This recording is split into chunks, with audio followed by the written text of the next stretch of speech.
Hello everyone, how are you? I hope you are absolutely fine. Welcome to Blueprint Digital. My name is Kanupriya, your English dost. So today we are going to start with chapter number 7 of our literature reader book. The name of the chapter is Glimpse of India. Glimpses of India. Glimpse का मतलब होता है एक झलक, ठीक है। तो India के हम 3 ऐसे पार्ट्स की हम स्टोरी डिस्कस करने वाले हैं जो बहुत ज़्यादा कनेक्टेड है to the traditional means and the traditional style of living, जिसके बारे में हम लोगों को नहीं पता है।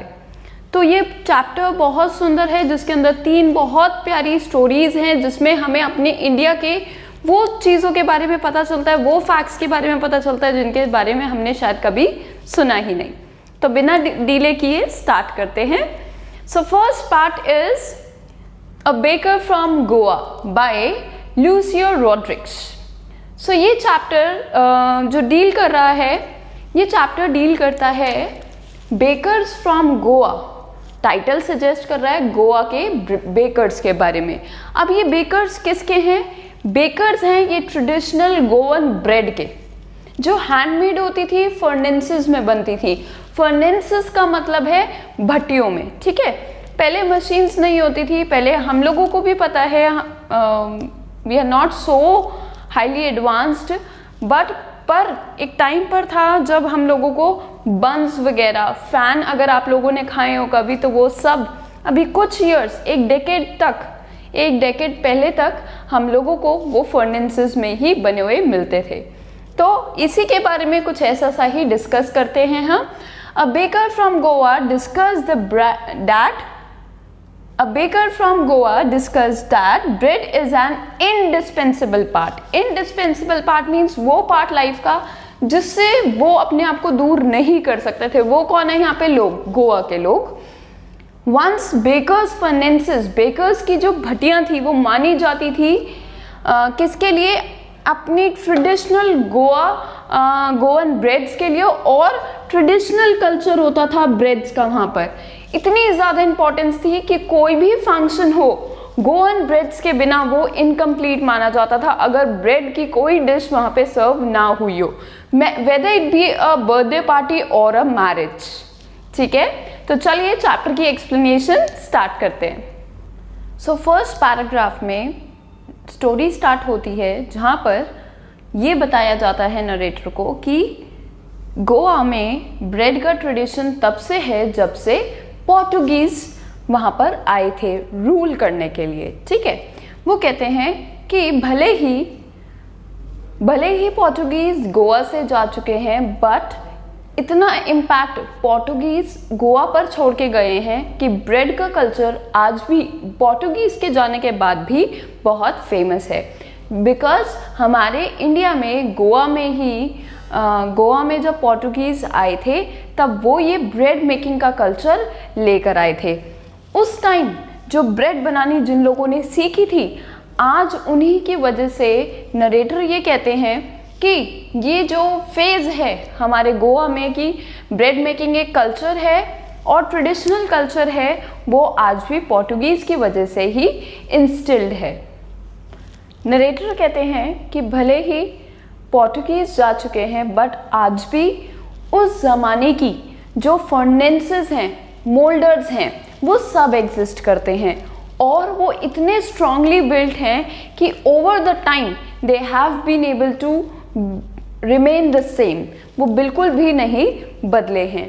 और ये भी कहते हैं नरेटर कि आज भी हमारे एल्डर्स जो हैं, जो नरेटर के एल्डर्स हैं, वो कहते हैं कि वो क्या सुंदर बचपन के दिन थे, वो दिन चले गए हैं, और वो नॉस्टैल्जिकली रिमाइंड करते हैं, रिमिन्स करते हैं, याद करते हैं उन दिनों को जब बेकर आते थे। तो वो जो पॉपुलर साउंड्स थी, जैसे कि थर्ड ऑफ द स्टिक, वो एक बैम्बू के साथ आते थे जिसमें उन्होंने लोड की टांगी हुई होती थी सारी ब्रेड लोव्स, साथ में एक झंझंग की आवाज़ आती थी उनकी बैम्बू स्टिक में से।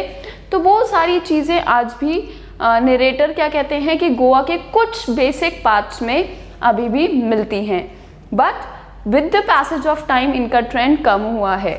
नरेटर कहते हैं कि बेकर्स जब बेचने आते थे बिल्कुल मॉर्निंग के टाइम में, everyone used to be so excited about eating and selecting the breads, ठीक है। और वो ये कहते हैं कि वहाँ पर बेकर्स को बोला जाता है पादर।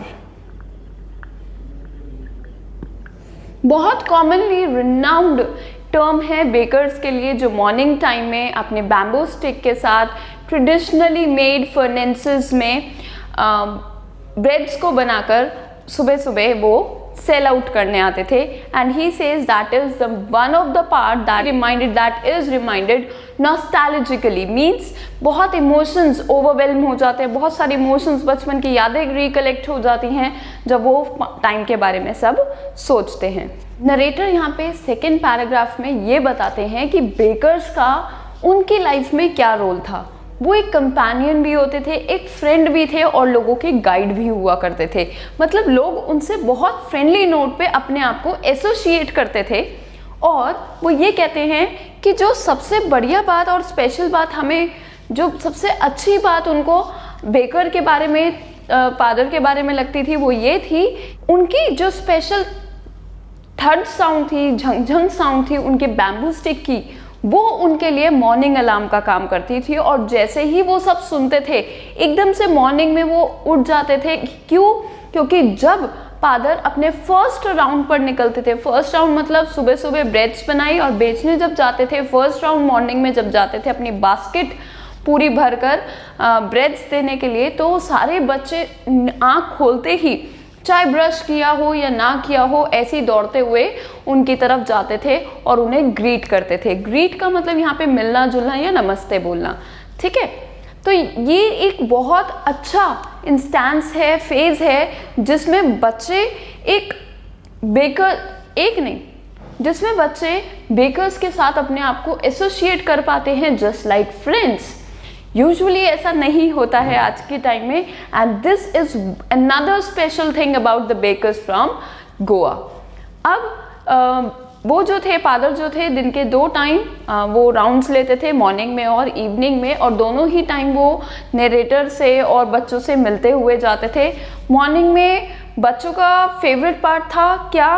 वो कहते हैं हमें नहीं पता कि ऐसा क्या स्पेशल था जो हम उनकी तरफ दौड़े चले जाते थे, शायद ब्रेड थी या उनके साथ का फ्रेंडलीनेस। बट वो कहते हैं कि स्पेशली मज़ा उस चीज़ में आता था कि उनकी बास्केट में जो ब्रेड्स होती थी, हम लोग सेलेक्ट करते थे कि आज ये वाली रिंग या ब्रेड बैंगल हमें आज सेलेक्ट करनी है, और फिर उनके जो सर्वेंट्स हैं, पास्टन और बास्केट, ये दोनों सेलेक्ट करके घर में लेकर आते थे आफ्टर मेकिंग द पेमेंट्स। तो इसी तरीके से नरेटर जो हैं वो बहुत अच्छा बॉन्ड शेयर कर पा रहे हैं फादर के साथ, और ये चीज़ ऐसी है जिसको वो कभी नहीं भूल पाएंगे। सेकेंड पैराग्राफ में हमने पढ़ा कि किस तरीके से एक एसोसिएशन बना लिया था बच्चों ने फादर के साथ, और किस तरीके से वो अराइवल उनका होता था। थर्ड पैराग्राफ में हम उसी से थोड़ा इलैबोरेट करते हैं कि कितनी एक्साइटमेंट होती थी फादर के आने पर। तो क्योंकि बेकर जो थे वहाँ पर, वो एक फ्रेंड का, एक गाइड का और एक कंपेनियन का रोल प्ले करते थे। तो जब मॉर्निंग टाइम में वो आते थे तो किस तरीके से आते थे, उनका अपीयरेंस कैसा होता था? From one hand they would support the basket on their head and from the other hand they used to hold a bamboo stick, और जिसको वो म्यूजिकल नोट पर बजाते हुए आते थे। और जब वो म्यूजिकल नोट पे उसकी थर्डिंग होती थी बैम्बू स्टिक की, तो सारे बच्चों के मतलब एक अलार्म का काम करता था, और बच्चे बहुत excitedly they would rush out their home and go to meet who father. और वहाँ पे जो रिंग बैंगल ब्रेड की बात हो रही है, वो बिल्कुल उस तरीके से है जिस तरीके से आजकल आप टीवी में क्या देखते हैं, डोनट्स को देखते हैं। बिल्कुल उसी तरीके से पोर्टुगीज जो थे ब्रेड्स बनाया करते थे। And donut are also one of the kind of bread जिनको स्वीट भी बनाया जाता था। स्पेशली बेकर्स कभी कभी स्पेशल मेकिंग के तौर पर स्वीट ब्रेड्स भी इनको लेकर आते थे। तो बच्चों का क्या होता था, पेरेंट्स वो मॉर्निंग में आते थे बेकर, वो ग्रीट करते थे हाउस लेडीज़ को जहाँ पे उन्हें हाउस टू हाउस डिलीवर करने हैं। ब्रेड के लोव्स दिए, जितनी रिक्वायरमेंट होती थी उसके अकॉर्डिंग। पेरेंट्स यूजुअली कहते थे कि थोड़ा अंदर रहो, हम ले रहे हैं ना, बट नहीं, बच्चे तो बच्चे होते हैं, उनको तो देखनी होती थी कि ये ब्रेड कैसी है और हम ही सेलेक्ट करेंगे ये वाली दो कि ये वाली दो। बिल्कुल इसी तरीके से अगर पेरेंट्स मना करते थे तो किसी टेबल वगैरह पर चढ़ जाते थे, पर झांकना जरूर है बास्केट में कि क्या है, कैसी है ब्रेड्स, पूरी बास्केट भरी है और उसको देखकर खुश होना। यहाँ तक कि नरेटर ये बोलते हैं कि हम लोग जब बच्चे थे तो वो लोग ब्रश करना जरूरी नहीं समझते थे ब्रेड्स को खाने से पहले। क्यों? क्योंकि वो कहते थे कौन इतना टाइम खर्च करे कि पहले मैंगो स्टिक तोड़ो, फिर उससे ब्रश करो और फिर ब्रेड खाओ। ये उस टाइम की बात है जब विलेजेस में यूजुअली लोग दातुन किया करते थे, ब्रश और टूथपेस्ट को यूज नहीं करते थे, तो दातुन से अपने दांत साफ किया करते थे, ब्रश किया करते थे, क्लीन किया करते थे अपने माउथ को। बट बच्चों के अंदर इतना पेशेंस नहीं होता था, they were very crazy and fascinated about bread. Narrator ये भी बोलते हैं कि अल्टीमेटली वो कहते हैं कि कौन इतनी मेहनत करे। क्यों? क्योंकि जब चाय अंदर जाएगी तो वो नेचुरली पूरा मुंह वॉश कर देगी और साथ में हम किसको एंजॉय कर पाएंगे? मॉर्निंग में ही ब्रेड को, बैंगल ब्रेड्स को। और वो कहते हैं कि कभी भी टाइगर्स ने अपने मुंह वॉश करके, अपना फेस वॉश करके या अपना माउथ वॉश करके कभी शिकार नहीं किया है, तो वो अपने आप को कंपेयर करते हैं एज लिटिल टाइगर्स। पैराग्राफ 4 में हम ये पढ़ते हैं कि ब्रेड की कितनी एसेंशियल है, ब्रेड कितनी एसेंशियल है गोवा के विलेजेस में और ट्रेडिशन में, और उतने ही एसेंशियल हो जाते हैं बेकर्स गोवा के। यहाँ पर ये बताया गया है कि अगर कोई शादी भी होनी है तो वहाँ पे अगर स्वीट ब्रेड नहीं है, बोल्स बोला जाता है वहाँ पे, अगर बोल्स की फॉर्म में, not ball, I am saying बोल के फॉर्म में अगर स्वीट डिश में ब्रेड सर्व नहीं है तो वो उसको फुलफिल्ड नहीं माना जाता है, पूरा नहीं माना जाता है। लोगों को इतना, मतलब वहाँ पर विलेज में इतना ज़्यादा कल्चर है और इम्पोर्टेंस है ब्रेड की। कोई भी पार्टी हो या कोई भी दावत हो, बिना ब्रेड की कोई डिश के वहाँ पे कुछ भी नहीं होता था। नरेटर यहाँ कहते हैं कि इससे ज़्यादा वो और कैसे बताएं कि ब्रेड कितनी एसेंशियल है। मतलब कोई भी पार्टी हो, कोई भी ओकेजन हो, ब्रेड नहीं है तो वो इनकम्प्लीट है। अगर किसी के घर में किसी की डॉटर की शादी हो रही है तो वहाँ पर ब्रेड के सैंडविचेस का होना ज़रूरी है, वो नहीं है तो मज़ा नहीं आएगा। कोई भी फेस्टिवल हो या क्रिसमस हो तो वहाँ पे केक्स और ब्रेड की डिशेस होना ज़रूरी है, वरना वो ओकेजन भी क्या है, अनफुलफिल्ड है।